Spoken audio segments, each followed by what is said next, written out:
Most exciting destination in all of northern Wisconsin. LCO Casino Lodge and Convention Center, Hayward. LCO.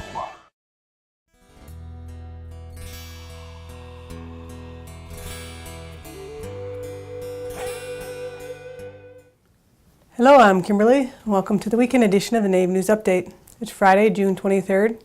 Many of the stories you hear here can be found at IndianCountryTV.com. And here's the news for today from the Associated Press and other Native news sources. At a time when climate change, dams, and industrial water extraction from Big Egg threaten the future of California's salmon, federal biologists agree with the Winnemem Wintu tribe that salmon must return to the glacial waters of the McCloud River above Shasta Dam in order to survive.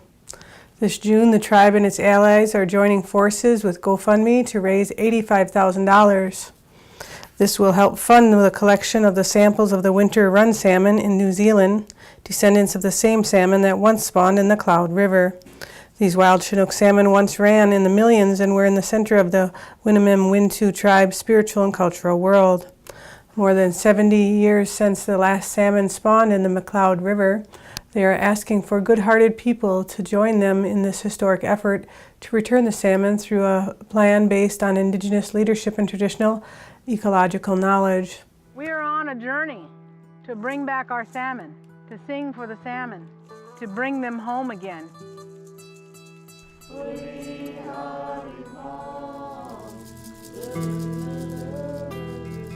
You know, the Winnemems, we say we came out of that sacred spring. When we were created, we came out of Mount Shasta. We are here speaking up for the salmon because that is our belief. They have given us our voice when they used to have their own voice.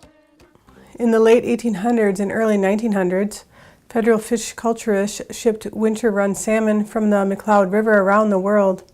While their salmon thrived in Rekia River in New Zealand, they were blocked from returning to McCloud River in the 1940s with the construction of Shasta Dam, a project that also flooded the Winnemem homelands.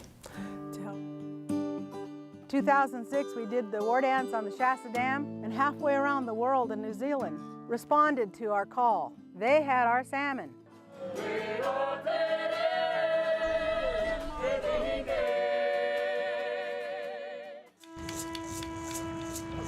There he goes. That's a good sign that they did the little dance right here. I wish Grams were here. Letting the fish go was hard. I thought about how me and my brother and all my cousins never got to see them come up the river. We went to dance for the salmon, pray for the salmon, bring them home, and I believe that's what we will do. In the end, we will have our salmon back. To help bring the salmon home, go to the GoFundMe page at bit.ly/salmonwillrun. The Phoenix Indian Center presented the 2017 Leon Grant Spirit of the Community Award to Ernest L Stevens Sr. at the organization's Silver and Turquoise Ball on April 22nd. Leon Grant was a founding member and the first executive director of the Phoenix Indian Center. His son Mark Grant presented the award to NIGA Chairman Ernest Stevens Jr. on behalf of his father. Stevens, a member of the Oneida Nation of Wisconsin, advocated for sovereignty, self-determination, self-governance, and Native rights for more than 40 years. Last October, members of the Cheyenne, Blackfeet, Eastern Shoshone, and Northern Arapaho tribes gathered in Jackson Hole, Wyoming, and signed a treaty committing to restoring and revitalizing the threatened grizzly bear across North America. Since then, some 125 tribal nations from the United States and Canada have signed the Grizzly Treaty, only the third international agreement of its kind in 150 years. The force that brought about the treaty was the proposed removal of the Yellowstone grizzly from the Endangered Species Act.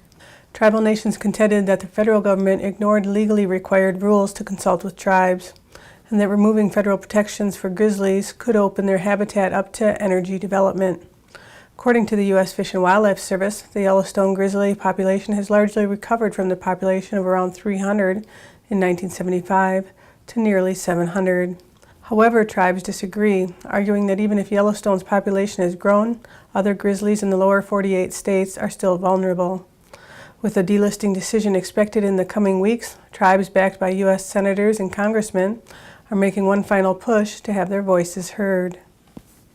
The Tim Wapato Sovereign Warrior Award was presented to Joel Frank Sr., a tribal advocate for the Seminole Tribe of Florida, at the Indian Gaming Trade Show and Convention in San Diego, California. Frank played a significant role in bringing the National Indian Gaming Association team together to create a powerful tribal government gaming presence in Washington, D.C. According to Kingman Wapato, the Sovereign Warrior Award was established because Tim used to say, "When I'm gone dust to dust, know that someone will try to take away your sovereignty. If I have a legacy, let it be that I spent my life to preserve tribal sovereignty." Joel Frank has spent his whole career defending everything Wapato stood for, and he has continued to work for all of Indian Country in what he has done nationally, regionally, and for the Seminole Tribe.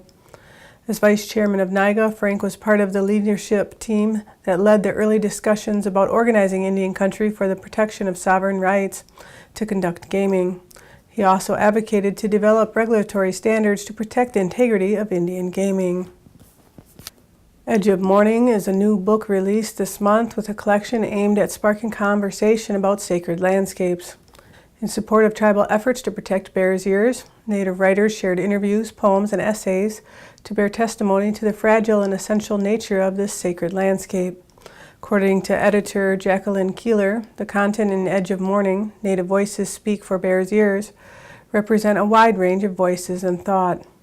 The book happens to be released in the same week in which U.S. Interior Secretary Ryan Zink released a preliminary report recommending reduced acreage for the Bears Ears National Monument.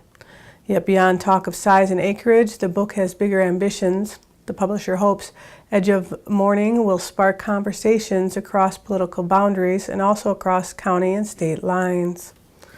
And that's another roundup of news from Indian Country on this edition of the Native News Update. I'd like to thank you for joining me, and have a grand day.